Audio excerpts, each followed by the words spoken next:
ఈరోజు మా లంచ్‌లోకి ఏం కర్రీ చేశానో మీకు అర్థమైపోతుంది గదా! అదేనండి క్యాలీఫ్లవర్. చాలా అంటే చాలా బావుంటుంది కర్రీ టేస్ట్. దీనికి మషాలాలు కూడా ఎక్కువ అవసరం లేదు. నేను చేసేదైతే ఫ్రై అనమాట.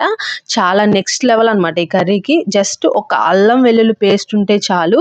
ఈ కర్రీ టేస్ట్ ఇంకా చెప్పలేమనమాట. ట్రై చేయని వాళ్ళు ఎవరైనా ఉంటే ట్రై చేసేసేయండి. మీ ఫేవరెట్ అయిపోతుంది. నాకైతే ఆల్ టైమ్ ఫేవరెట్ వెజిటబుల్‌లో కర్రీస్ ఏంటి అంటే ఈ కాలీఫ్లవర్ అనే చెప్తా. సంవత్సరం పట్టు తినమన్నా తినేస్తాననమాట నేను. అంత బావుంటుంది.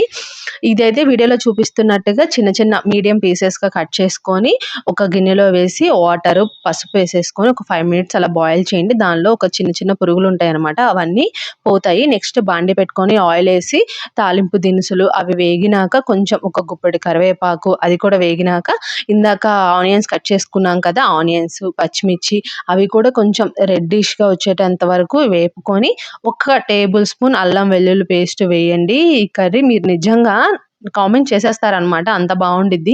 ఇంకా టమాటాలు వేసి అవి కూడా ఒక 50% కుక్ అయినాక కొంచెం లైట్‌గా పసుపు, సాల్ట్ వేసేసి ఇందాక బాయిల్ చేసుకున్నాం కదా కాలీఫ్లవర్ అవి కూడా వేసేసి ఇలా తిప్పుతూ ఉండండి. మూత పెట్టుకొని మధ్య మధ్యలో తిప్పుతూ ఉండాలి.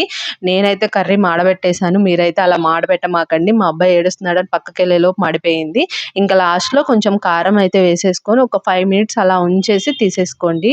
ట్రస్ట్ మీ ఎంత బావుందంటే చికెన్ కర్రీ గూడా రాదు. వీడియో నచ్చిందా? నచ్చితే లైక్ చేసి, షేర్ చేసి, సబ్స్క్రైబ్